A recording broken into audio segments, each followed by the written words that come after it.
You know the feeling. We've all been there. You're scrolling online, you find something you absolutely have to see, you click on it, and then bam, you hit this weird, technical, and totally confusing wall. Well, today, we're going to put on our digital detective hats and figure out what that wall is really trying to tell us. So just picture this for a second. You're on your favorite gaming site, and there it is, the link to a brand new trailer you've been waiting weeks, maybe even months for.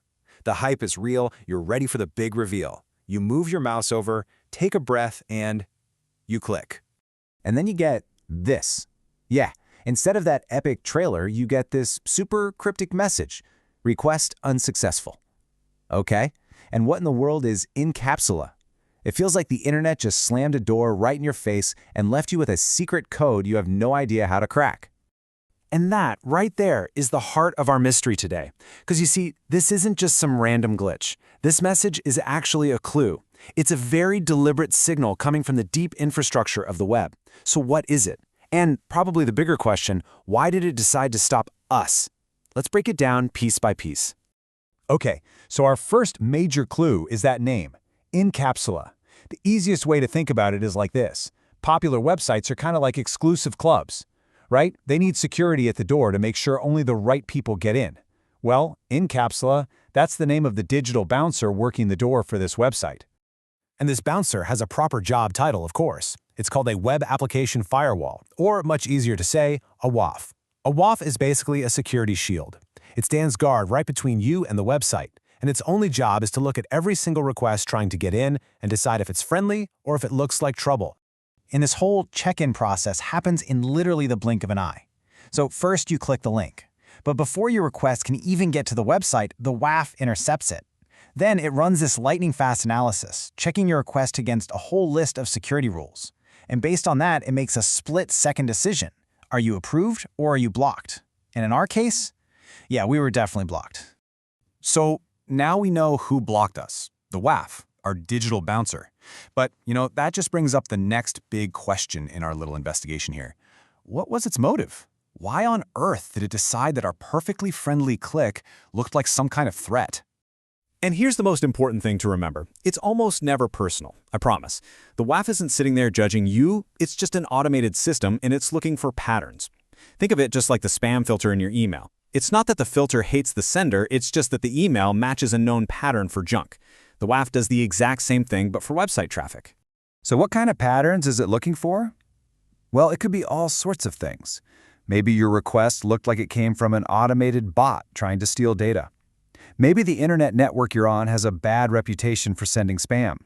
Or maybe you, or hey, even someone else on your Wi-Fi, just refreshed a page way too many times, way too quickly, and it looked like the start of an attack. It could even be something simple, like the website just doesn't allow visitors from certain countries. Okay, so we know who blocked us, and we've got some likely motives. But there's one piece of evidence left in that original message, and it's probably the most intimidating part. That long, crazy string of numbers. What is that all about? This is not random. This is the incident ID. You should think of it like a unique fingerprint or a tracking number for this one specific blocking event. Every single time the WAF says nope and denies a request, it spits out one of these unique IDs to log what just happened. And its whole purpose is actually for you. This incident ID is basically a case file number. If you're a totally legitimate user who got blocked by mistake, you can actually send this number to the website support team. They can then look it up in their security logs and see the exact rule that you triggered, figure out why you were flagged, and hopefully fix it. It's the key to cracking the case. All right, team. We've gathered all the clues, we've examined the evidence, and we understand the motive. I think it's time to officially close the case on our mysterious web error and deliver the final verdict on what really went down. So let's just quickly recap the whole journey of our blocked request. It all started with our simple click. That request was then immediately stopped at a security checkpoint run by the site's WAF.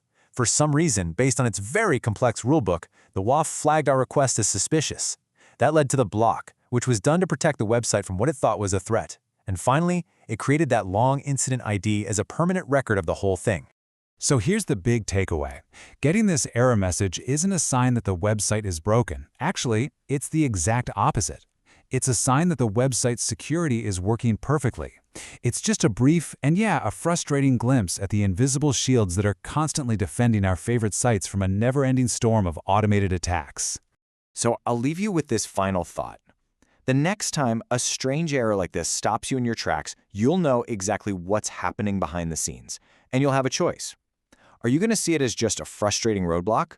Or will you see it for what it truly is, proof of a shield standing guard, keeping the web just a little bit safer for all of us?